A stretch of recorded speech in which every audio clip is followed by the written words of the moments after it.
चलो हमने स्टार्ट किया है एसेंशियल कमोडिटीज एक्ट 1955। मुझे कोई बता सकता है एसेंशियल कमोडिटीज कौन कौन सी हैं? अंशिका, पहली कौन सी है? Very good, petroleum products.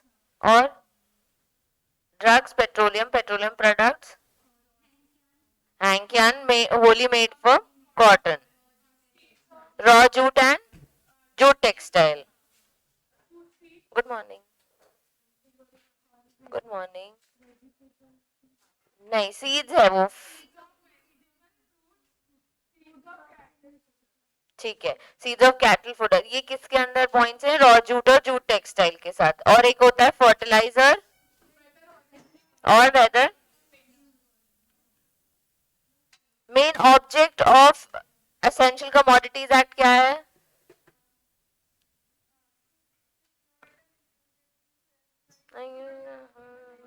हाँ, सबसे पहले वो कंट्रोल वाला है, में लिखवाया था, control of production, supply, distribution, trade and commerce in essential commodities. तो इनके लिए in the interest of general public. फिर एक और है secure equitable distribution and availability at fair prices for in the interest of general public. और last, interest of general public includes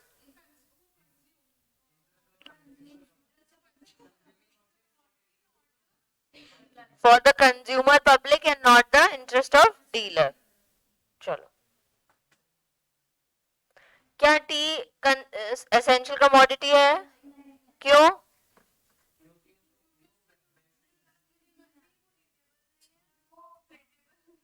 हाँ, और वो न्यूट्रिशन वैल्यू नहीं क्रिएट करती, डजंट प्रमोट ग्रोथ। हाँ, हाँ, कंज्यूमिंग टी विल नेवर एक complete मील कभी नहीं होती है।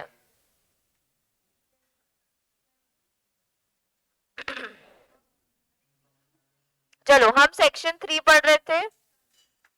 सेक्शन 3 में था कि कौन इस पूरे एक्ट को एडमिनिस्टर करता है। तो कौन करता है? Central government. ठीक है, सेंट्रल गवर्नमेंट चाहे तो यूनियन टेरिटरीज और स्टेट गवर्नमेंट के एडमिनिस्ट्रेटर्स को अपनी पावर डेलीगेट कर सकता है। कुछ पावर है उसके पास टू इशू ऑर्डर्स। तो 3 टाइप के ऑर्डर्स वो इशू कर सकता है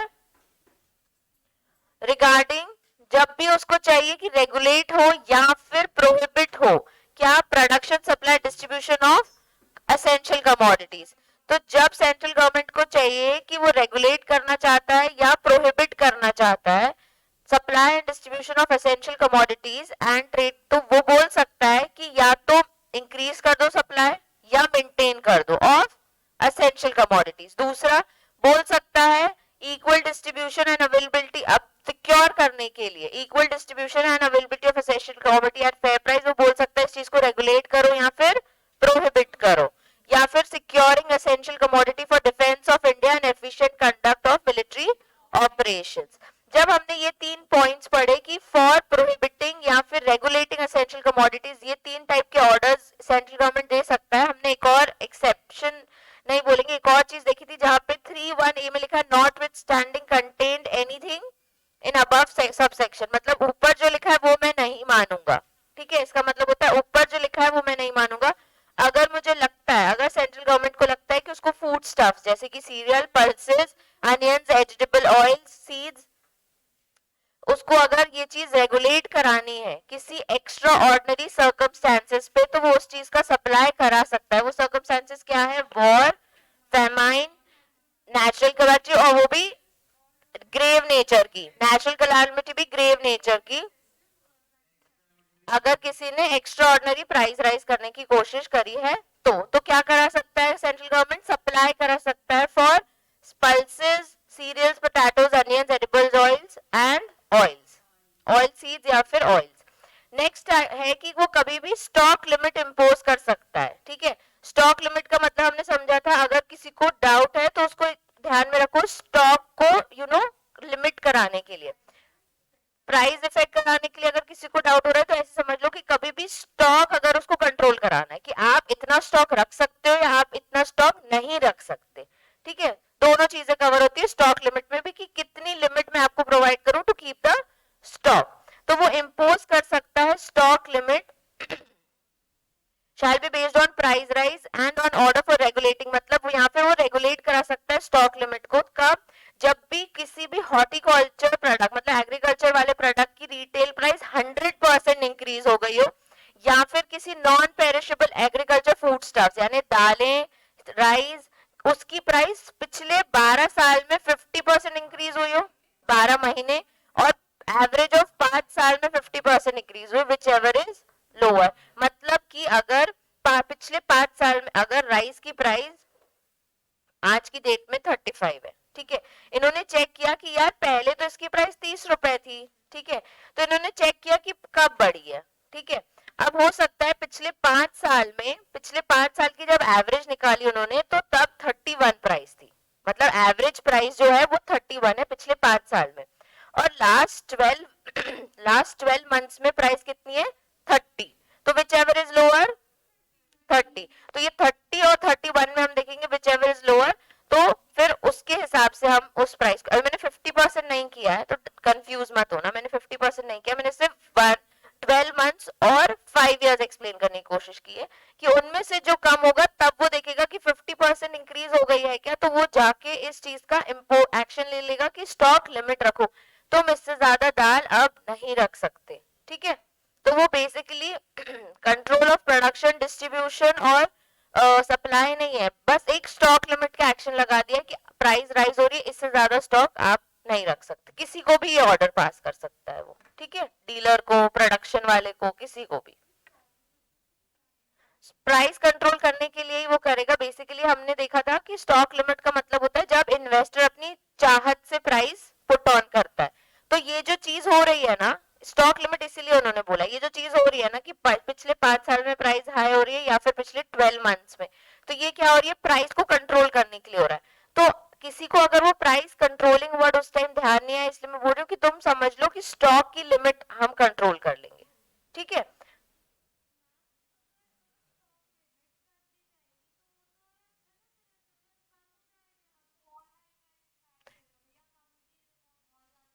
नहीं वो तुमने कंपटीशन एक्ट वाला समझा कि अब भाई किसी की नीड है, ये मैं सब पे ऑर्डर नहीं फैला रही हूँ, सबके लिए ये ऑर्डर नहीं है। मैं सेंट्रल गवर्नमेंट हूँ, मेरे को अगर लग रहा है कि इस पर्सन ने एमपी स्टेट में एक जबलपुर जैसी सिटी में दालों की या राइस की प्राइस हाई करने की कोशिश करी है, तो मैं उस पर्सन को स्टॉक लिमिट का ऑर्डर पास कर दूंगी कि तुम इससे ज्यादा स्टॉक नहीं ला सकते क्योंकि पिछले 5 साल के एवरेज के हिसाब से या पिछले 12 महीने के एवरेज के हिसाब से आपने प्राइस हाई करने की कोशिश करी है, 50% आपने प्राइस हाई कर दिए।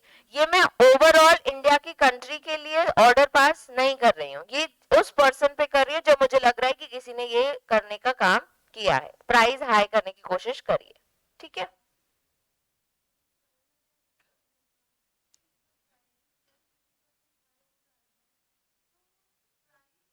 हाँ मैंने वही बोला, वही मैंने बोला, स्टॉक मैंने बोला कि प्राइस को स्टॉक लिमिट मतलब कि जब मैं चाहता हूँ उस प्राइस पे आप उस चीज को बेचो, आज की डेट में उस चीज को आप 35 रुपीज में बेच रहे हो, पिछले 12 महीने या पिछले 5 महीने में उसकी प्राइस कम थी, तो आपने क्या किया 50% प्राइस हाई हाई कर दी है।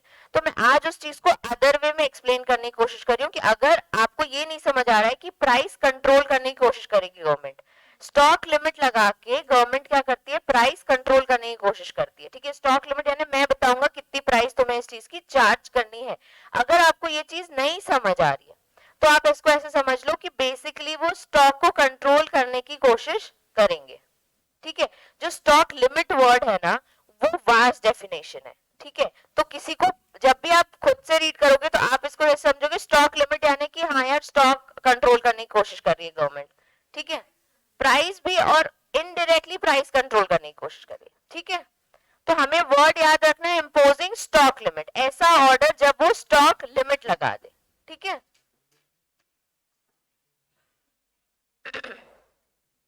नेक्स्ट पॉइंट हम स्टार्ट करें कंटेंट्स ऑफ ऑर्डर, पूछो।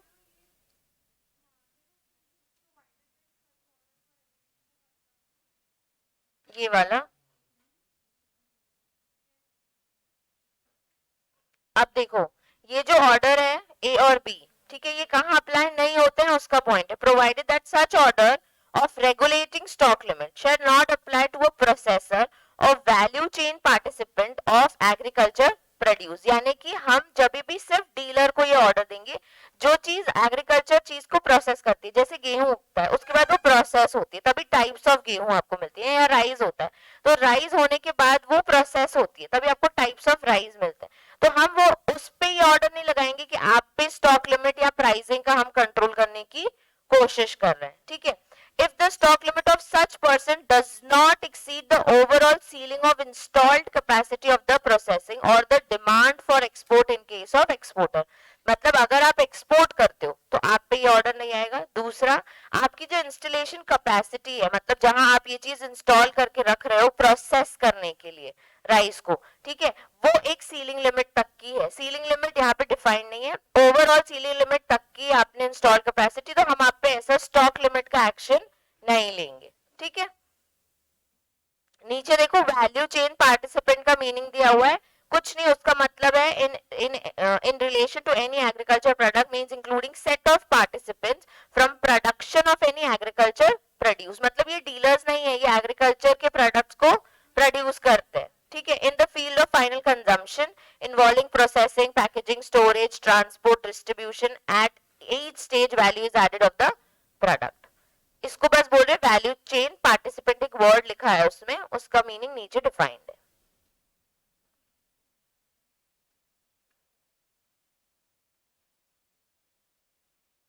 ठीक है। नेक्स्ट है कंटेंट्स ऑफ ऑर्डर। अभी तक हमने देखा था कि कंट्रोल करने के लिए कुछ ऑर्डर पास कर सकती है, ठीक है, सिक्योर करने के लिए कुछ ऑर्डर पास कर सकती है, इक्विटेबल डिस्ट्रीब्यूशन के लिए कुछ ऑर्डर, तो एक्चुअली में क्या ऑर्डर पास करेगी, ठीक है। इधर पे देखो ऐसे पूरे बड़े बड़े पैराग्राफ्स एक्सप्लेन किए हैं, इससे मैं मिला लूंगी, हम यहाँ से देखते हैं, इसमें वन लाइनर है सीधे सीधे, ठीक है। Power of central government to control production, supply, distribution of essential commodities. पहला है for regulating by licence, comma, permits or otherwise the production or manufacture of essential commodities. जब भी आप दवाइयों में डील करते हो आपको ड्रग लाइसेंस लेना पड़ता है, तो इसलिए वो लाइसेंस वर्ड दिया कि कुछ ऐसे एसेंशियल कमोडिटीज जिसके लिए आपको पहले से लाइसेंस लेना पड़ेगा, तो वो चाह सकती है कि उसके पास पावर है कंट्रोल करने के लिए प्रोडक्शन, सप्लाई, डिस्ट्रीब्यूशन, तो वो चाहती है कि मैं किसी चीज का लाइसेंस रेगुलेट कर दूं या पहले परमिशन लो फिर इस काम में आप डील कर सकते हो। पेट्रोलियम का बिजनेस करना है तो आप पहले हमसे परमिशन ले लो, उसके बाद आप इस चीज का बिजनेस कर सकते हो, ठीक है। तो उस चीज के लिए द प्रोडक्शन या manufacture of any essential commodities के लिए वो लाइसेंस या फिर परमिशन रेगुलेट कर सकती है, कि वो ला सकती है, इस चीज के लिए लाइसेंस लगेगा या इस चीज को के लिए पहले आपको परमिशन लगेगी। दूसरा है cultivation of any waste arable land और growing food crops. Arable land यानी समझते हो बेयर, खाली खाली लैंड, ठीक है। अगर किसी के पास खाली लैंड है, ठीक है, तो गवर्नमेंट क्या ऑर्डर पास कर सकती है, जैसे आपके पास एक खाली लैंड है, गवर्नमेंट चाहे तो आपसे रिक्वेस्ट कर सकती है कि आप वो लैंड रखो, उसका कुछ अमाउंट हम आपको रेंट दे देंगे या फिर कुछ भी अमाउंट किसी भी फॉर्म में हम आपको पे कर देंगे, हमें वहां पे प्रोडक्शन करने दे दो, फार्मिंग करने दे दो, ठीक है। तो कोई और पर्सन ऑथराइज्ड होगा वहां फार्मिंग करने के लिए, पर वो लैंड उसी पर्सन कराएगा, तो उसका उसको कुछ अमाउंट मिल जाएगा, तो वो ऐसे अलाउ करने, ऐसे चीजें करने के लिए एक पावर है सेंट्रल गवर्नमेंट के पास कि वो लोगों से बोल सकती है कि हम यहाँ पे कल्टीवेशन कर सकते हैं कि नहीं। तो कल्टीवेशन ऑफ एनी वेस्ट और एरेबल लैंड, वेस्ट लैंड है, अब जब ट्रेन से आते कितनी सारी ऐसे बेयर लैंड्स दिखती है ना, तो वो किसी पर्सन की होती हैं, कभी नहीं होती हैं, तो उधर पे कल्टीवेशन स्टार्ट करने के लिए आपको किसी से पूछना है, तो आप पूछ के और उसको एक अमाउंट दे के ले सकते हो, ठीक है। या फिर उसको बोल सकते हो कि लैंड रख लो, तुम हमें यहाँ पे कल्टीवेशन अलाउ करो, उसका कुछ पेमेंट ले लो, ठीक है। मेंटेनिंग और increasing the cultivation of food crops, उसको जब लगे कि फूड क्रॉप्स की नीड है तो वो उस चीज का प्रोडक्शन के लिए और बोल ऑर्डर दे सकता है। Controlling the price at which any essential commodity में बी बॉट और सोल्ड, वो डिसाइड कर सकता है कि ऑयल कितने में बिकेगा, पेट्रोल कितने में बिकेगा, फर्टिलाइजर्स कितने में बिकेंगे, ठीक है, उनकी प्राइसिंग को वो कंट्रोल कर सकता है।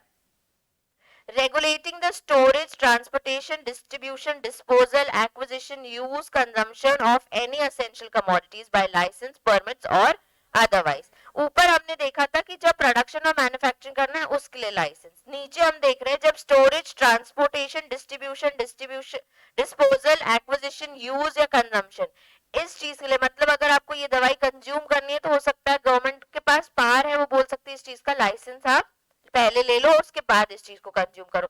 अगर आपको इस चीज का डिस्ट्रीब्यूशन करना है, नींद की गोलियां इजीली कहीं नहीं मिलती हैं, उनको देना इलीगल है, उससे पहले परमिशन ले लो और एक लाइसेंस ले लो कि आप ये वाली दवाइयां मार्केट में दोगे, ठीक है। तो इसके लिए भी वो एक रेगुलेशन पास कर सकता है कि इसके लिए आपको लाइसेंस लगेगा, परमिशन लगेगी या कुछ भी, ठीक है।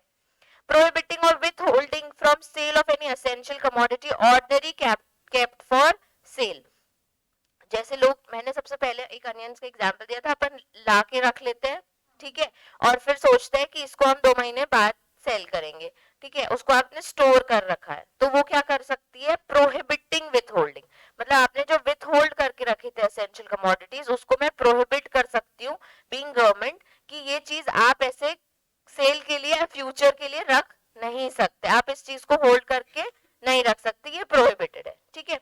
It can pass any of the following order to the person who either holds stocks or involved in production or buying or selling of any essential adult, मतलब फॉलोइंग जो 2 ऑर्डर्स है वो उनको देगा जो स्टॉक होल्ड करके रखते हैं। अगर आपने एसेंशियल कमोडिटी ली है रीसेल करने के लिए तो आप उसको सेल करते रहो, आप उसको होल्ड करके मत रखो कि इसको मैं बाद में जब प्राइस हाई हो जाएगी या कल को गवर्नमेंट इसका 31 से 32 कर देगा तब मैं बेचूंगा। और वेजिटेबल्स और फ्रूट्स की तो एनी विच में प्राइस बहुत हाई हो रही है, तो उनकी सीड्स आपने स्टोर करके रख ली, तो उस जगह पे वो ये ऑर्डर पास कर सकते हैं। क्या ऑर्डर पास कर सकते हैं, टू सेल द होल और the specified part of the quantity held in stock और produced or received by him. जैसी गवर्नमेंट देखेगा किसी ने स्टॉक होल्ड करके रखा है तो उसको बोल सकते हैं कि ये तुम पूरा माल बेचो, या फिर जो स्टॉक के लिए तुमने रखा है कि इस, अगर मैंने सब चीजें रखी अनियंस, टमाटोज, पोटैटोज, तो गवर्नमेंट को लगता है इसमें से एक प्रोडक्ट की प्राइस हाई हो सकती है या इस चीज के लिए बाकी चीजें भी होल्ड करके रख रहे हैं, तो मेन वाली चीज मैं बोल सकता हूँ कि ये स्पेसिफाइड क्वांटिटी को आप मार्केट में बेच दो, ठीक है। या तो वो चीज आपने प्रोड्यूस की होगी या आपने वो चीज कहीं से खरीदी होगी। फिर to sell the whole or specified part of such commodity which is likely to be produced, मतलब अब ऐसा लिखा है कि जो आप शायद प्रोड्यूस करोगे और रिसीव्ड, जो आपने ले ली है, when produced or received by him to the central government or state government. कई बार आपने कोई ऐसी चीज पहले से लेके रख ली है, अनियन को जब काटते होंगे तो कुछ कुछ डालते होंगे ना उसके लिए, फार्मिंग करने के लिए, तो आपने वो चीज पहले से रख रखी कि मैं इसको आगे जाके प्रोड्यूस करूंगा और फिर बेचूंगा, तो वो चीज क्यों मेरे को पकड़ा गया है वो आदमी कि उसने क्या किया है कि इस चीज को पहले से ही संभाल के रखा है कि इसको पहले वो प्रोड्यूस करेगा और फिर बेचेगा, तो वो जो चीज उसने पहले से सीड्स वगैरह संभाल के रखे ना, मैं उसकी भी सेल करने का उसको ऑर्डर पास कर सकती हूँ कि ये तुम पूरा या फिर स्पेसिफाइड क्वांटिटी को बेच दो, तुम इसको होल्ड स्टॉक करके नहीं रख सकते, ठीक है। देखो पहले हमने देखा कि लाइसेंस और परमिशन देगा for production or manufacture of essential commodities, किसी भी चीज के लिए वो रेगुलेट कर सकता है। फिर वेस्ट लैंड पे बोल सकता है कि यहाँ पे कल्टीवेशन करना स्टार्ट कर दो। फिर प्राइस कंट्रोल करने की बात कर सकता है जो कि आप खरीदोगे या बेचोगे। फिर है कि रेगुलेट कर सकता है लाइसेंस या फिर permission for storage, distribution, transport, disposal, acquisition या consumption of any essential commodity. Prohibit कर सकता है जब आपने कोई भी स्टॉक को विथहोल्ड करके रखा है, ऑर्डिनरीली केप्ट फॉर सेल, कि आप इसको फ्यूचर में सेल करोगे। फिर कुछ जगह पे जहां पे आप स्टॉक होल्ड करके रखते हो, ठीक है, आप प्रोडक्शन, बाइंग, सेलिंग में इन्वॉल्व हो और आप स्टॉक होल्ड करके रखते हो, मैं ऑर्डर क्या पास कर सकता हूँ, स्टॉक को बेचो। पहले मैंने बोला मैं प्रोहिबिट कर सकता हूँ कि तुम ये नहीं करोगे। दूसरा है कि अगर तुमने रखा हुआ है तो मैं बेचने का ऑर्डर पास कर सकता हूँ। एक जो प्रोड्यूस्ड गुड्स है और दूसरा जो प्रोडक्शन होने वाले हैं, दोनों के लिए मैं आपको सेल का ऑर्डर पास कर सकता हूँ। फिर रेगुलेटिंग और prohibiting any class of commercial और financial transaction relating to food stuff in public interest, मतलब जब आप बिजनेस करते हो, ठीक है, बिजनेस करते हो, कमर्शियल ट्रांजैक्शन और फाइनेंशियल ट्रांजैक्शन की, अगर आपको सीरियल्स लेने उसके लिए आपने पैसे लेने पड़ेंगे, लोन लेना पड़ेगा, फिर आप सीरियल्स ले सकते हो और फिर आप इसको मार्केट में बेच सकते हो और लोन चुका सकते हो। या फिर अगर आपको इस चीज का बिजनेस करना है तो आप, गवर्नमेंट स्कीम्स निकालती कि पहले लोन ले लो, फिर फार्मिंग कर लो और फिर फार्मर्स का पैसा लोन के तौर पे मतलब इन रिटर्न वापस दे दो। तो इस चीज को गवर्नमेंट रेगुलेट कर सकती है, ये एक पार्ट डिफाइंड है। रेगुलेटिंग और प्रोहिबिटिंग, अब चाहे तो इनको प्रोहिबिट भी कर सकती है, of any class of commercial और financial transaction relating to food stuffs in public interest. It can pass order to a person engaged in business of essential commodity, मतलब कोई भी अगर एसेंशियल कमोडिटी का बिजनेस कर रहा है तो उसको कोई भी ऑर्डर पास कर सकती है। Maintain and produce for inspection of books accounts records relating to their business and furnish such information as may be specified। अगर वो आगे हम देखेंगे कॉन्फिस्केशन और सीजर, कि अगर कोई एसेंशियल कमोडिटीज का गलत बिजनेस कर रहा है तो उधर पे आप जाके बोल सकते हो कि अपने बुक्स दो, अकाउंट्स दो, और कोई भी रिकॉर्ड कीपिंग रखा है वो, कोई भी अदर डॉक्यूमेंट्स, कोई अदर इन्फॉर्मेशन जो जो उनको लगेगा वो उन पर्सन से मांग सकते हैं। Conditions relating to issue of license permits including documents to be submitted free of charge or deposit। Again आया है कि जो आप लाइसेंस ऊपर अप्लाई करोगे, जो मैं रेगुलेशंस ला उसके रिगार्डिंग क्या क्या कंडीशंस हैं, क्या फीस लगेगी, वो चीज भी मैं एक बार चेंज कर सकता हूँ या उस चीज का ऑर्डर पास कर सकता हूँ। लास्ट है seizure by authorised officer of premises aircraft vessel vehicle or other conveyance and animals. मतलब जो लोग एसेंशियल कमोडिटीज को लेके जाते हैं थ्रू वेसल, थ्रू एयरक्राफ्ट या एनी ट्रांसपोर्ट एनिमल्स के थ्रू आप अगर इसको पास ऑन करा रहे हो तो मैं उस चीज को सीज कर सकता हूँ। अभी मैं एसेंशियल कमोडिटी की बात नहीं कर रही हूँ, जिस जिस गाड़ी में वो सामान जा रहा है उस गाड़ी की बात कर रही हूँ कि उस गाड़ी को भी मैं सीज कर सकती हूँ। कितनी बार ऐसा हमने मूवी में देखा है कि मिल्क ले जा रहे हैं लोग, टैंक भर के उनको गाड़ी रोक दी तो वो गाड़ी सीज हो जाती है। ठीक है, देखो हमने कितने 13 पार्ट्स पढ़े, कौन सा वाला? ड्रग लाइसेंस, जैसे दवाइयां बेचने के लिए लाइसेंस लगता है, पेट्रोल बेचने, सबके लिए लाइसेंस अभी नहीं है, दवाइयों के लिए है। आप दवाइयां बिना ड्रग लाइसेंस के नहीं बेच सकते। आपने फार्मेसी करी होगी, उसके बाद आप अपनी डिग्री के थ्रू एक ड्रग लाइसेंस ले सकते हो और उसके बाद आप दवाइयां बेच सकते हो। ये गवर्नमेंट ने ऑलरेडी ऑर्डर पास करा है। अब हम देख रहे हैं कि उनकी पार क्या है, तो वो चाहे तो और ऑर्डर ला सकता है इस चीज के लिए कि आपको अगर फूड ग्रेन्स बेचना है तो आपको लाइसेंस लगेगा। अच्छा, फूड का कोई भी आइटम हो तो फसाई का लाइसेंस लगता है, फूड एंड सेफ्टी वाला। तो ये गवर्नमेंट ने ऑर्डर लाया है कि आपको ये बेचने के लिए पहले लाइसेंस लगेगा।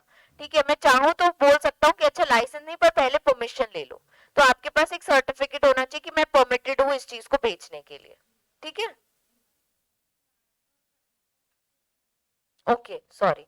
नाइन्थ पॉइंट है collection of any information or statistics with a view to regulate or prohibit above matters. मतलब कि वो चाहे तो मार्केट में क्या चल रहा है, आज की डेट में कौन से स्टेट में क्या चल रहा है उसका स्टैटिस्टिक्स मंगा सकता है। ठीक है, और उसके बाद कोई ऑर्डर पास कर सकता है। तो ऐसी इंफॉर्मेशन मांग सकता है कि मध्य प्रदेश में अभी सबसे ज्यादा कौन से फ्रूट की नीड आ रही है, यहाँ क्या क्या वहां पे सीरियल्स की कमी तो नहीं हो गई क्या, इस गांव में प्रॉपरली पल्सेस पहुंच गई है कि नहीं, ये सारी चीजों के स्टैटिक्स वो मंगा सकता है।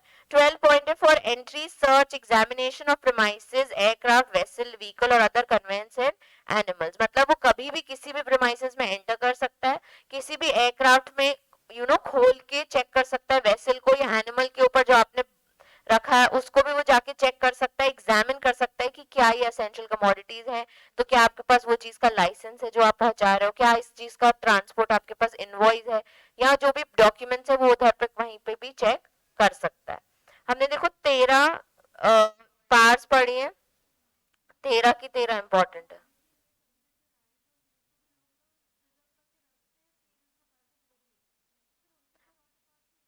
होगा ना, अगर गवर्नमेंट को लगेगा कि ये ऑर्डिनरीली प्राइस हाई करने के लिए बेचने की कोशिश कर रहे हैं तो उन पे ऑर्डर पास होगा। हम वही पढ़ रहे हैं कि ये सारे ऑर्डर्स गवर्नमेंट पास कर सकती है।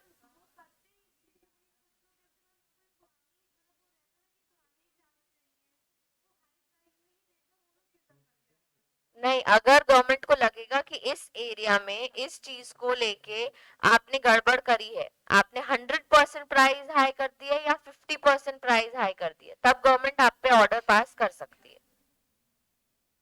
चलो पहला पॉइंट है रेगुलेटिंग लाइसेंस। ठीक है, तो पहले देखो लाइसेंस के 3 या 4 पॉइंट्स है। ठीक है, पहला है लाइसेंस और permit for production and manufacture, दूसरा है licence for storage transportation distribution disposal acquisition, और एक और लाइसेंस का पॉइंट है conditions relating to issue of licence. तीन लाइसेंस के पॉइंट्स याद करो। सबसे पहले किस चीज का? Production or manufacture. दूसरा storage, transport, distribution, disposal, acquisition के लिए लाइसेंस और परमिशन, और इन्हीं लाइसेंस के लिए कंडीशंस। तीन हो गए हमारे लाइसेंस वाले पॉइंट। फिर है कल्टीवेशन ऑफ वेस्ट लैंड। यहाँ पे लिखो सबसे पहले लाइसेंस,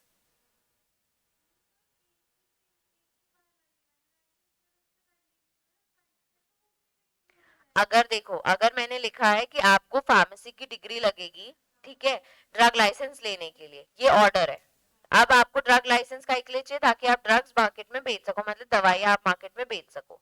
मैंने कंडीशन लगा दी कि अब आप बी फार्मेसी नहीं एम फार्मेसी की भी डिग्री लेके आओ और फिर इस लाइसेंस के लिए अप्लाई करो। ये उस लाइसेंस में और एक कंडीशन लगा दी है। तो गवर्नमेंट चाहे तो उस कंडीशन को अपग्रेड कर सकती है और कम भी कर सकती है कि अच्छा अगर आपने सिर्फ एमबीबीएस किया है तो आप ड्रग लाइसेंस ले लो, ऐसा, या सिर्फ इंजीनियरिंग की है तो भी आप जाके ड्रग लाइसेंस ले लो।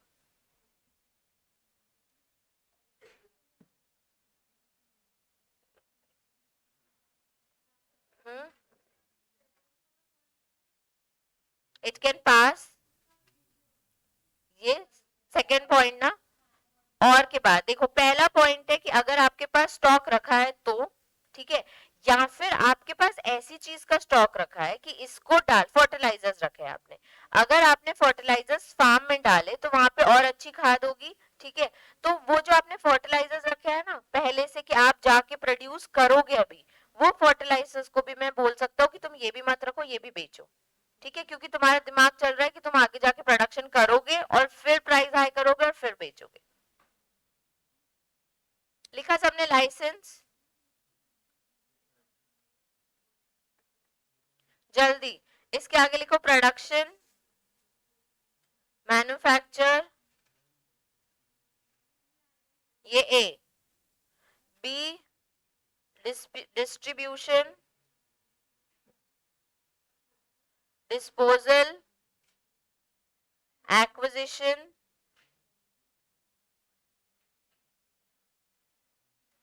Transport, storage,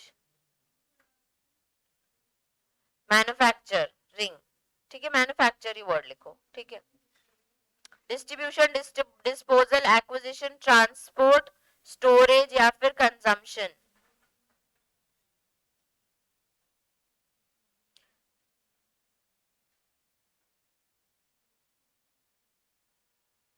of essential commodities.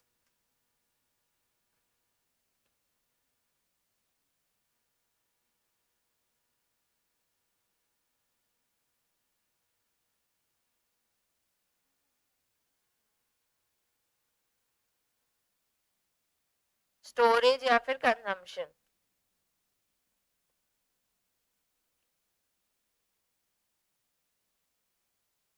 और C conditions on licence.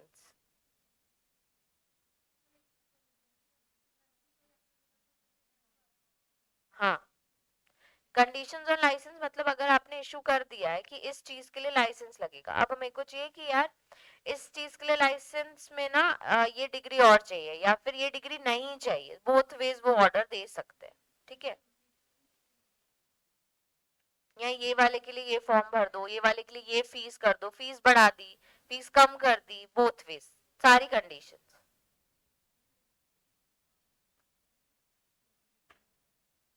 Done.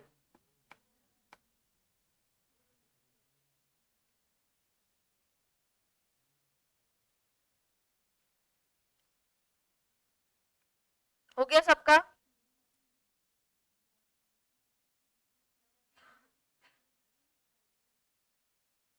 यार ये बहुत छोटा सा एक्ट है, कुछ भी नहीं है। एसेंशियल कमोडिटीज पता होनी चाहिए, पार्ट्स पता होना चाहिए, आगे हम देखेंगे सर्च और कॉन्फिस्केशन, वो पता होना चाहिए, खत्म चैप्टर। पेनाल्टीज है बाकी इसमें एक आध, वो हम मार्क कर लेंगे, एक एक या दो ही है। चार्ट फॉर्म में ही आएगी, सबके चार्ट्स मिल जाएंगे तुम लोगों को, तो हर चैप्टर के वो चार्ट्स याद कर लेना पेनाल्टीज के केस में। एक आध आ सकती है ना, अब क्या करोगे। लिख लिया जल्दी जल्दी यार। फिर है वेस्ट, लिखो waste land dash cultivation, second point, उसका खत्म हो गया फर्स्ट पॉइंट, अब पॉइंट टू डी नहीं है, ठीक है। वेस्ट लैंड डैश कल्टीवेशन, मतलब ये ऑर्डर तुम लोगों को समझ आ रहा है ना कि वेस्ट लैंड पे कल्टीवेशन करने का ऑर्डर सेंट्रल गवर्नमेंट पास कर सकती है। थर्ड,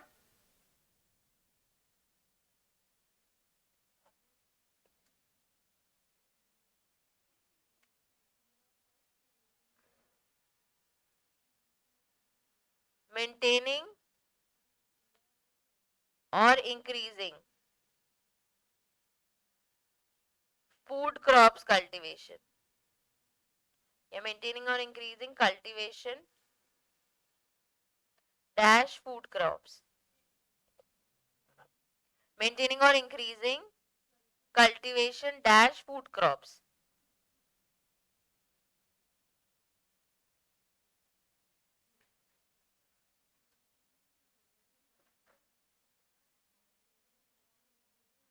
थर्ड, कंट्रोलिंग प्राइस, बस controlling price of essential commodities है।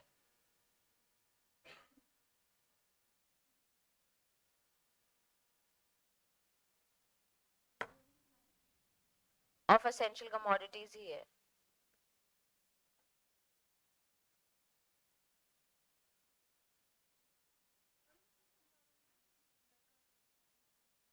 क्या क्या डिक्लेयर कर सकता है? हाँ, हमने कल पढ़ा था ना, असेंशियल कमोडिटीज के नीचे ही पॉइंट है कि जब भी वो चाहे इस असेंशियल कमोडिटीज की लिस्ट में और चीजें ऐड कर सकता है या फिर इनमें से कोई चीज रिमूव भी कर सकता है। ठीक है, और पॉइंट्स हैं। अच्छा, अब विथ होल्ड वाले 3 पॉइंट्स है। ठीक है, तो लिखो with holding stock, fifth point लिखो।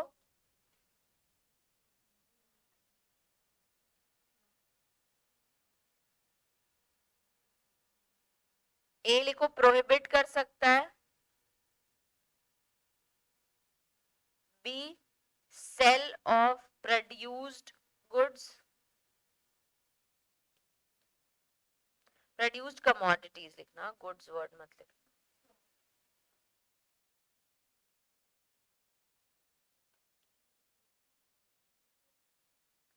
और C to be produced, sale of, इसमें ऐसा वर्ड है,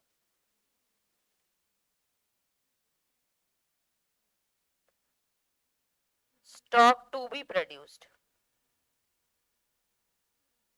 ब्रैकेट में लिख दो सीड्स, कि अभी सीड्स आपके हम सेल करने का ऑर्डर पास कर सकते हैं क्योंकि आप आगे जाके इसको प्रोड्यूस करोगे।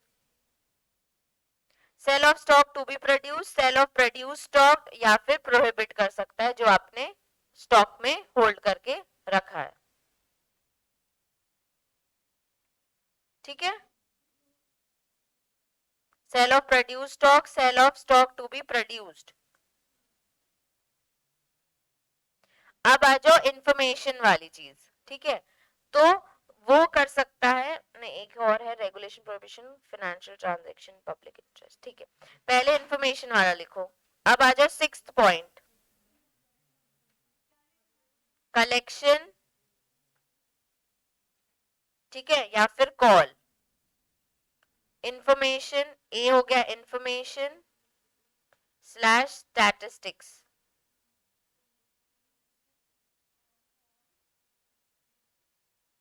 बुक्स ऑफ अकाउंट्स,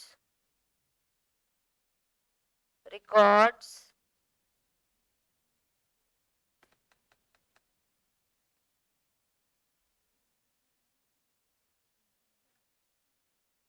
इंफॉर्मेशन या स्टैटिस्टिक्स ऑफ द मार्केट वो मांग सकता है who is dealing in food stuffs, और बुक्स ऑफ अकाउंट्स और रिकॉर्ड्स किसी भी प्रेमाइसिस के मांग सकता है वो।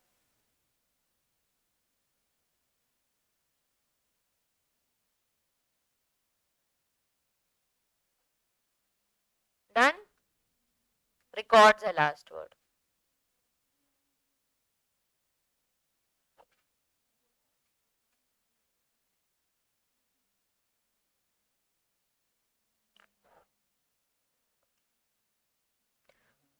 अब सेवेंथ पॉइंट लिखो,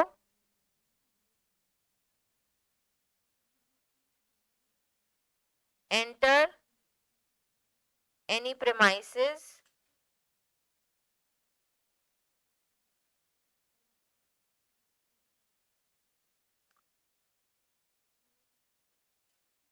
सर्च एग्जामिनेशन.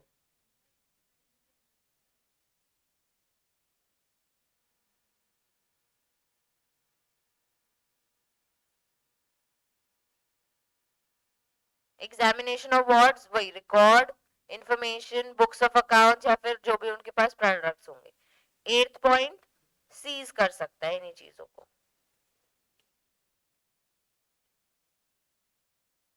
सीजर है क्या वर्ड? सीज.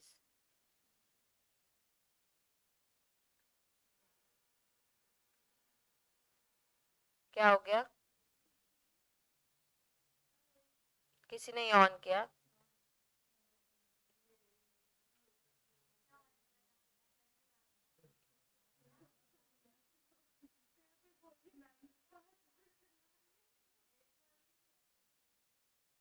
सीजर लिख लिया, ठीक है.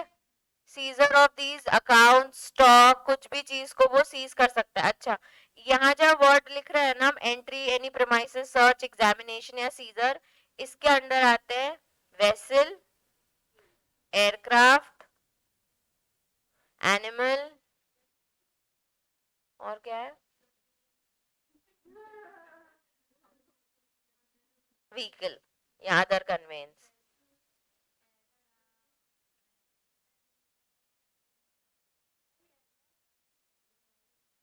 गाइस, तो जब वो लैंड करेगा तब सीज कराएंगे ना, ऊपर थोड़ी जाकर. यार,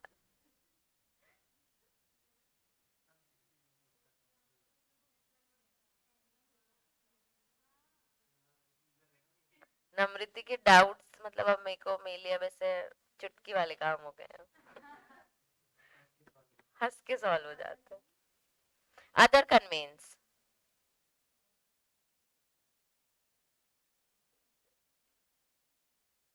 डन.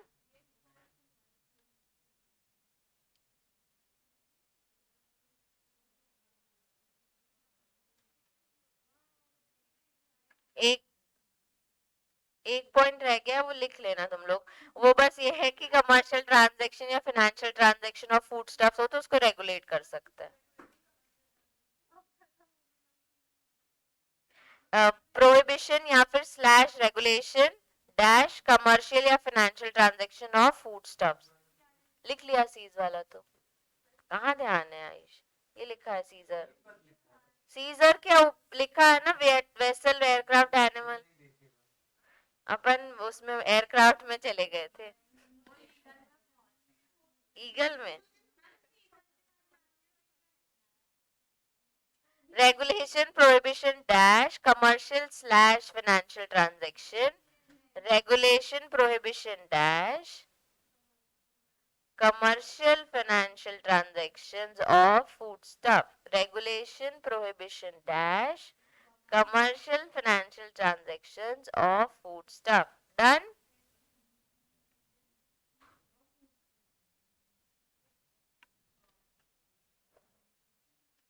ठीक है. अब तुम लोगों को अगर लग रहा है तो एक बार अपनी बुक में देख लो, यही यही चीजें दी है. मैं ये वाले चार्ट तुमसे शेयर कर दूंगी. वही पढ़ना, मैं सिर्फ कंपेयर करा रही हूँ कि इसमें भी वही लिखा है. ठीक है, देखो पहला वाला लाइसेंस वाला पॉइंट है, ठीक है. दूसरा वाला कल्टीवेशन वाला है, ठीक है, वेस्ट लैंड. फिर कंट्रोल ऑफ प्राइस, फिर लाइसेंस वाला पॉइंट है. फिर विथ होल्ड वाला, फिर विथ होल्ड की 2 पॉइंट्स वहां पे अलग से मैंने एक्सप्लेन किए, तो इसमें पैराग्राफ में दिया, अपन ने अलग से अच्छे से पढ़ लिया. फिर है regulating commercial and financial transaction वाला पॉइंट, इंफॉर्मेशन स्टैटिस्टिक्स, और फिर है वही इंस्पेक्शन ऑफ बुक्स अकाउंट्स, ये जो हमने देखा, सर्च एंट्री, सर्च एग्जामिनेशन. ठीक है. फिर इशू ऑफ लाइसेंस को लेके कोई कंडीशंस ला सकते हैं, और फिर लास्ट में है कि एनिमल वेसल्स और इन सब का सीजर हम सीज कर सकते हैं. ठीक है. चलो, अब है ना, है ना, है ना.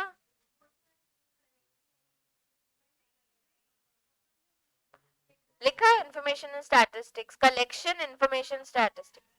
चलो, वो सिर्फ तुम्हारे याद करने के लिए था, पढ़ने तुमने ये 13 पॉइंट्स ही है क्योंकि वो ऑलरेडी वन लाइनर्स हैं. ठीक है.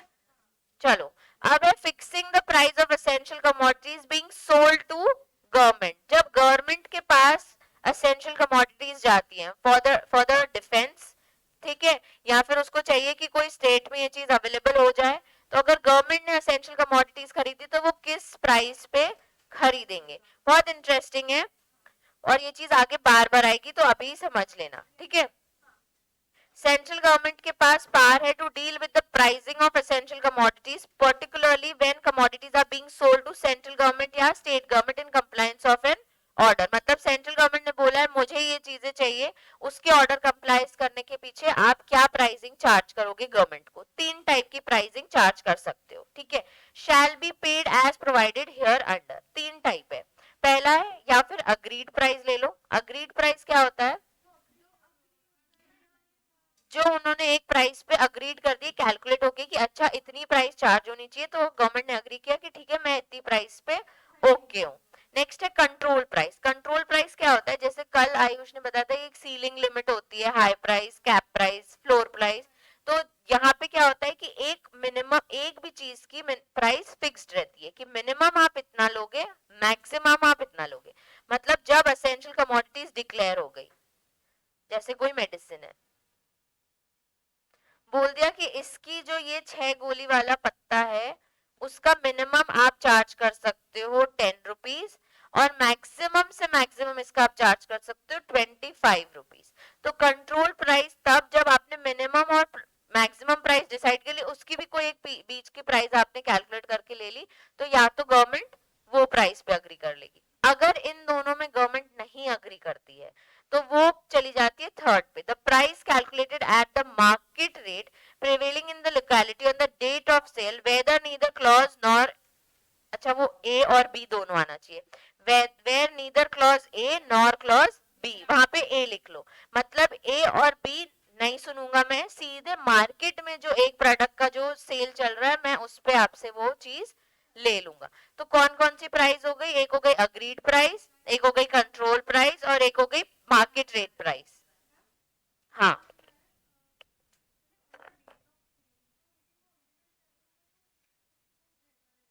कौन सा वाला पॉइंट, सी में, क्योंकि अगर आपने अग्रीड प्राइस की तो आप कंट्रोल प्राइस पे आओगे ही नहीं। ये लाइन बाय लाइन चलता है बच्चे। देखो जैसे ए आया, ठीक है, ये गवर्नमेंट है और ये सेलर है, ये इसका ठेला है, ये इसके पास गेहूं है, सीरियल्स है, ठीक है, कुछ कुछ है इसके पास, ठीक है, फूड स्टॉल है इसका प्रॉपर, गवर्नमेंट गई इसके पास, कितनी कितने पैसे लगाओगे भैया, सीरियल्स चाहिए, राइस भी चाहिए, पल्सेस भी चाहिए, ठीक है। उसने बोला चलो डिसाइड कर लेते हैं। अगर हमने डिसाइड कर ली कि ये सारा स्टॉक जो भी आपका है एसेंशियल कमोडिटीज का, ये मुझे 1 लाख पे दे दो, ठीक है, सारा, ठीक है, तो ये हो गई अग्रीड प्राइस। अगर ये पर्सन अग्रीड नहीं करता है, नहीं नहीं नहीं अग्रीड प्राइस पे तो हम नहीं, 1 लाख तो बहुत कम है, हमको तो एटलीस्ट आप 150 दे दो, या जो भी अग्रीड, मतलब ये एक्चुअल में बार्गेनिंग नहीं चल रही पर डील होती है कि अगर दोनों पार्टीज अग्री कर देते हैं कि इस प्राइस पे हम आपसे स्टॉक ले लेंगे तो वो प्राइस हो जाती है। अगर ये नहीं होती है, नो, ठीक है, 1 लाख नो, तो आप आ जाते हो कंट्रोल प्राइस पे कि मार्केट में मिनिमम और मैक्सिमम कितना है। अच्छा, मिनिमम इसका होना चाहिए 50,000, मैक्सिमम इसका होना चाहिए 2 लाख। इन दोनों की कोई एक प्राइस हो सकता है वो 1 लाख पे डिसाइड कर ले, ठीक है, हो सकता है वो 150 पे मान जाए, 110 पे मान जाए, या 50 पे मान जाए, या 2 लाख पे मान जाए, तो भैया आप उतने में दे दो कंट्रोल प्राइस पे, ठीक है। नो, नहीं माने तो भैया लास्ट मार्केट रेट जो चल रहा है ना उतने में ही दे दो। अब मार्केट रेट हो सकता है 3 लाख हो, 1,50,000 हो, 250 हो, जितना भी हो आप उसमें अग्री कर जाओगे, ठीक है। अगर आप अग्रीड प्राइस पे ही यस हो गया तो आप कंट्रोल प्राइस और मार्केट रेट नहीं देखोगे, ठीक है, सीरीज वाइज चलता है। तो हमेशा याद रखना, पहले आता है अग्रीड प्राइस, नहीं होता है तो कंट्रोल प्राइस, फिर नहीं आता है तो मार्केट रेट, ठीक है। इस इन तीनों पॉइंटर्स के हिसाब से गवर्नमेंट को एसेंशियल कमोडिटीज सेल होती हैं, okay. Agreed price where the price can be agreed upon consistently with the control price fixed under this section. ऐसे क्यों लिखा है, क्योंकि कंट्रोल प्राइस के पहले उन लोग कर रहे हैं अग्रीड प्राइस, तो वो हायर और मिनिमम को कंसिडर करके पहले ही एक प्राइस पे अग्री हो रहा है, और फिर कंट्रोल प्राइस पे हम उस प्राइस पे अग्री नहीं हो रहे, तो मिनिमम मैक्सिमम जो प्राइस है उसके हिसाब से हम एक प्राइस पे अग्री करते हैं। वो भी नहीं होता है तो भाई मार्केट मार्केट रेट जो चल रहा है आज की डेट में, जिस रेट पे आप मार्केट में सेल कर रहे हो वो रेट पे हमको दे दो। ठीक है, उसमें देखो लाइंस बहुत सिंपल लिखी हुई हैं, क्योंकि तुम्हारी अंडरस्टैंडिंग के लिए ये एक्सप्लेनेशन है। उसमें लिखा है पहली बात, price can be agreed upon consistently with the control price, तो कंफ्यूज मत होना। ठीक है, फिर है वेयर नो सच अग्रीमेंट, अब देखो नीचे लिख दिया ना नो सच अग्रीमेंट, क्योंकि ऊपर हमने अग्रीड था। तो can be reach the price calculate with reference to control price, अब कंट्रोल प्राइस के अंदर ही बस लिख दिया with reference to control price. फिर price calculated at a market price prevailing in locality on the date of sale, आज की डेट में जब सेल करें तो लोकेलिटी में क्या मार्केट रेट चल रहा है वो प्राइस, जहां पे लिख दिया है where neither clause A nor clause B applies, मतलब जब आपने अग्रीड प्राइस भी नहीं देखी, जब आपने कंट्रोल प्राइस पे भी नहीं गए, तो आप मार्केट रेट पे दे दो। ऐसे इंटरप्रिटेशन करना पड़ता है। ओके, अब लिखा है fixing the price of essential commodity during emergency, जैसे वॉर हो गया या फिर नेचुरल कैलामिटीज आ गई, तो फिर कैसे प्राइस फिक्स होगी, इसमें भी वही चीज है। In the nature of emergency provision and can be restored to meet the situation arising to a particular locality, मतलब एक ऐसी सिचुएशन आ गई है जहां पे आपको एसेंशियल कमोडिटीज पहुंचानी है। सेंट्रल गवर्नमेंट के पास पावर है to direct the price at which food stuffs in any locality will be sold to general public, मतलब उस सिचुएशन में सेंट्रल गवर्नमेंट के पास पावर है, वो डिसाइड करेगा कि मैं यहाँ पे कितनी प्राइस पे ये प्रोडक्ट भिजवा दूं। The direction will be issued only when the central government is on the opinion that taking such steps is necessary for controlling price rise or preventing the hoarding of any foodstuff in any locality. Hoarding यानी याद है किसी को, with hold करके रखना। ठीक है, तो अगर गवर्नमेंट को ये भी लगता है कि किसी ने प्राइस हाई राइज करने की कोशिश की ऐसे माहौल में, अब इमरजेंसी है आदमी तो लेगा, तो अगर गवर्नमेंट को लगता है कि वहां पे वो चीज गलत हो रही है, ठीक है, प्राइस जो राइज हुई है वो गलत राइज हुई है, और दूसरी चीज किसी ने स्टॉक होल्ड करने की कोशिश की ताकि वो आगे जाके प्राइस हाई कर ले, तब भी वो प्राइस को कंट्रोल कर सकता है और ऑर्डर पास कर सकता है कि इस फूड स्टफ को इस एरिया में तो इतने में ही बेचो।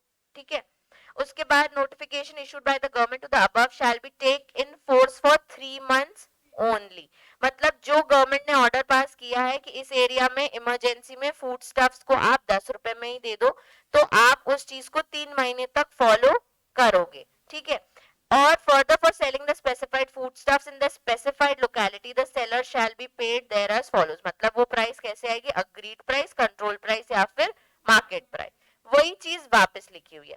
बस इतना फर्क है, इमरजेंसी के टाइम पे सेंट्रल गवर्नमेंट के पास पावर है कि वो अपने हिसाब से प्राइस वहां पे डिसाइड करके बोल सकता है कि इसी प्राइस पे इस चीज को यहाँ पे बेचो। दूसरा, जब उसके ओपिनियन में उसको लगता है किसी ने होर्डिंग करने की कोशिश की है या विथहोल्ड करने की कोशिश की है ताकि वो प्राइस राइज कर सके, तभी भी वो प्राइस को कंट्रोल करने के लिए स्पेसिफाइड लोकेलिटी में स्पेसिफाइड फूड स्टफ को एक रेट पे बेचवा सकता है, और वो सब उसके ऑर्डर्स 3 मंथ्स के लिए ही रहेंगे, जस्ट टू कंट्रोल थिंग्स। ठीक है, उसमें भी वो डिसाइड कैसे करेगा, अग्रीड प्राइस, कंट्रोल प्राइस या फिर market rate. Payment of procurement price for food grains and edible oils, इसको एक बार रीड करना, इसका मतलब होता है, मैं बता दे रही हूँ कि जब भी आपको कोई चीज प्रोक्योर, मतलब कोई चीज ऑब्टेन करनी है या फिर कोई चीज आपको एक्वायर करनी है, ठीक है, उसका मतलब होता है प्रोक्योरमेंट। अब आपको अगर कोई प्राइस एक्वायर करनी है for food grains and edibles oil, तो उसकी पेमेंट कैसे होती है, उसमें भी ऐसा लिखा है, पहले कंट्रोल प्राइस, ठीक है, कि आप जो मार्केट में चल रहा है मिनिमम मैक्सिमम, फिर जनरल क्रॉप प्रोस्पेक्टिव्स, मतलब कि आज की डेट में कितना स्टॉक हम इकट्ठा कर सकते हैं, क्रॉप्स कितने हमारे पास हैं, कितना प्रोडक्शन कर सकते हैं, उस हिसाब से।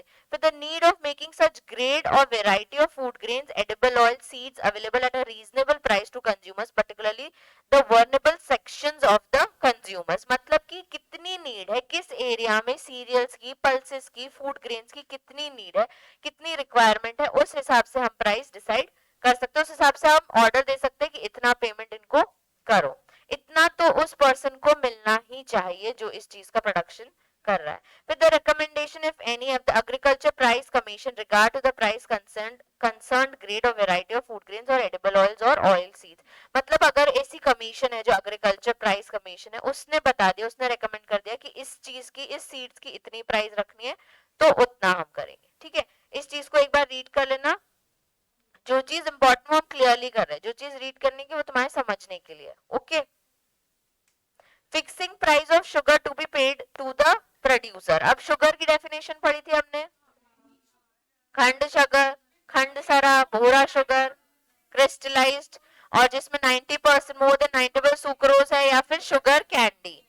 ठीक है, वैक्यूम फैक्ट्री के अंदर आपके रॉ शुगर डली हुई है जितनी भी, तो उसको भी हम शुगर के अंडर कवर करते हैं। अब the producer shall be paid, मतलब कि आप जो शुगर बेचता है, ठीक है, of any kind to the central government or state government officer or agent of such government or the person or class of person में नोटिफिकेशन, ये सब लिखा है। ठीक है, the producer shall be paid such price for sugar as the central government may by order determine having a regard, एक minimum price if any fixed for sugarcane of the central government, दूसरा manufacturing cost, तीसरा duty और tax जितना भी लगेगा, और securing a reasonable return on the payment, मतलब जो शुगर प्रोड्यूस करता है उसकी जितनी कॉस्टिंग लगती है उतना उसको पैसा मिल जाए। ठीक है, जितना उसने टैक्स पे किया है उतना उसका रिकवर हो जाए, या फिर गवर्नमेंट को लगे कि इतना रीजनेबल रिटर्न उस पर्सन को जो शुगर प्रोड्यूस कर रहा है उतना उसको मिल जाए, या फिर producer shall be paid such price, जितना सेंट्रल गवर्नमेंट को अपने हिसाब से लगता है वो ऑर्डर पास कर सकता है कि इतना प्राइस डिसाइड कर लो।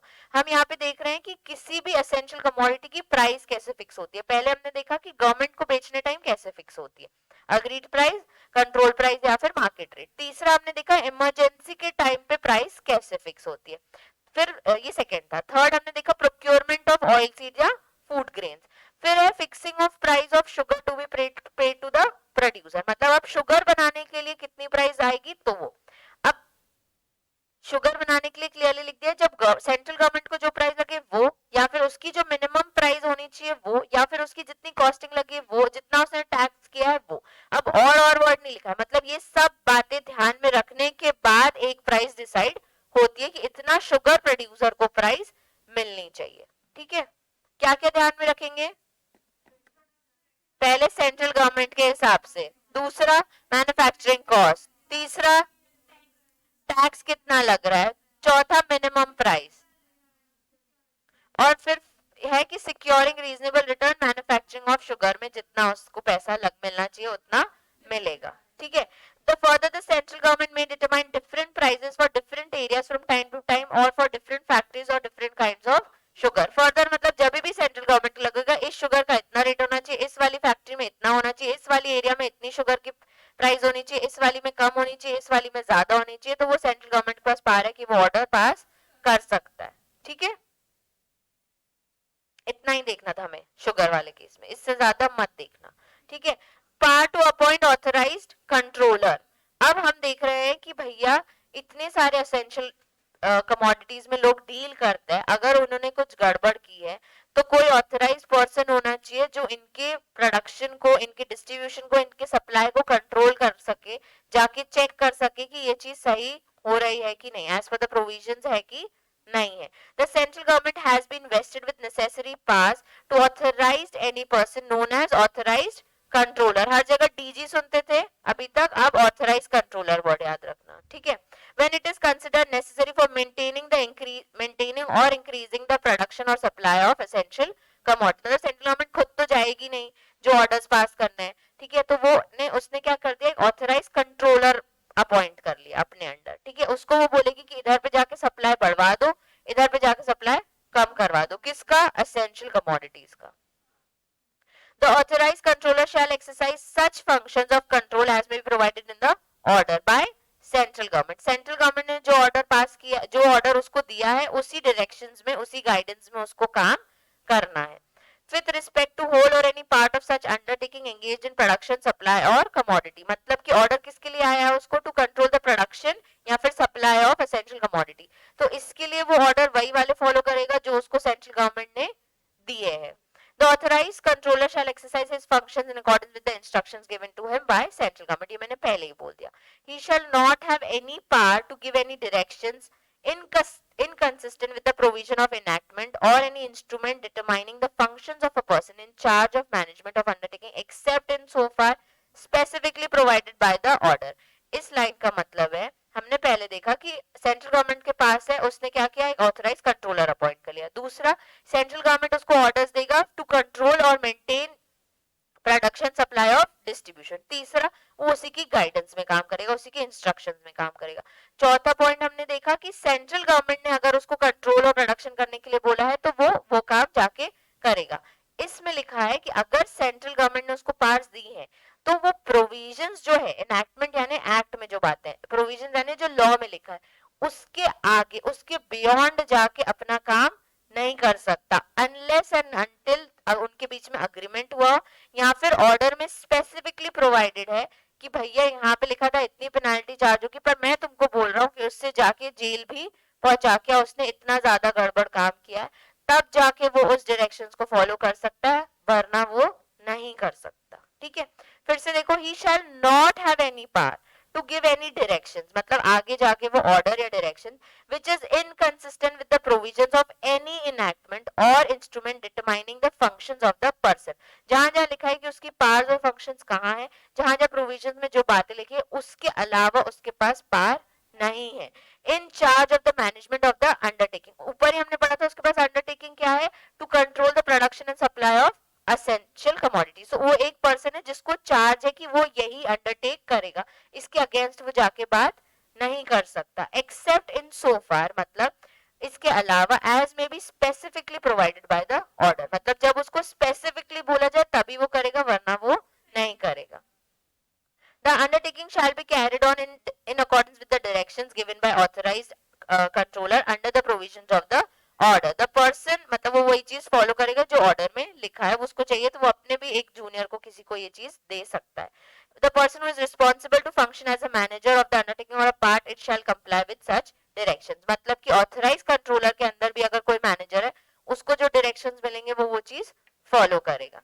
इशुएंस एंड सर्विस ऑर्डर, जो हमने पढ़े ना कि ऑर्डर मिलते हैं उन लोगों को, ठीक है, तो बेसिकली वो ऑथराइज कंट्रोलर क्या ऑर्डर पास कर सकता है। पहला, in case of an order of general nature और affecting a class of person be notified in official gazette, मतलब जनरल नेचर वाले ऑर्डर पास कर सकता है जो कि एक ऑफिशियल गैजेट में डिफाइंड है कि हाँ ऐसे ऑर्डर्स वो इशू कर सकते हैं। In case of an order directed to be specified, अच्छा, अगर हमने किसी एक स्पेसिफाइड इंडिविजुअल को ऑर्डर दिया है कि एमपी में जबलपुर शहर में बैठा हुआ सिर्फ इसी बंदे के लिए ऑर्डर है कि जाके इसका प्रोडक्शन सप्लाई कंट्रोल कर लो ऑफ एसेंशियल कमोडिटीज को, तो सिर्फ और सिर्फ वो ऑर्डर उसी स्पेसिफिक के लिए ही होगा।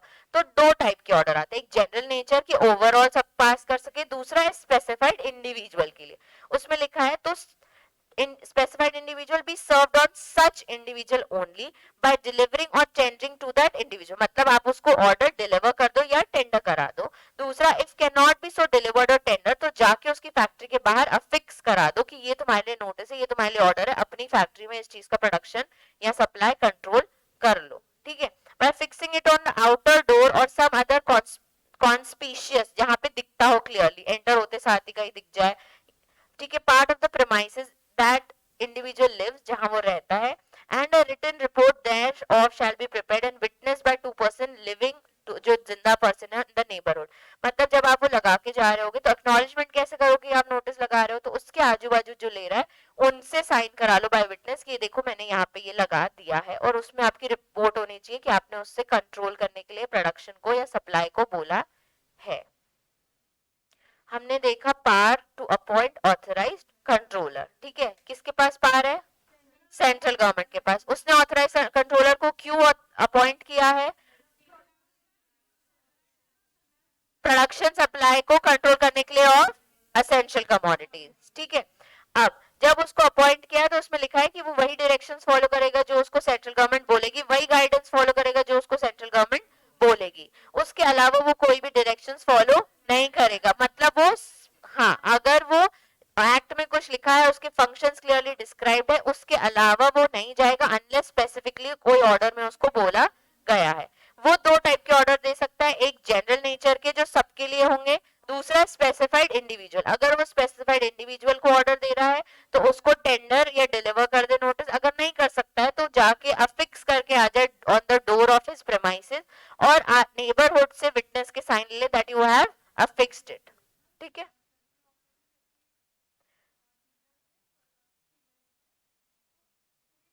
पूरे इंटायर इंडिया को, इंटायर स्टेट को, इंटायर सिटी को ये ऑर्डर है कि आप अपने प्रोडक्शन को कंट्रोल कर लीजिए, इस चीज को इतने प्राइस पे ही बेचना पसंद करेंगे हम।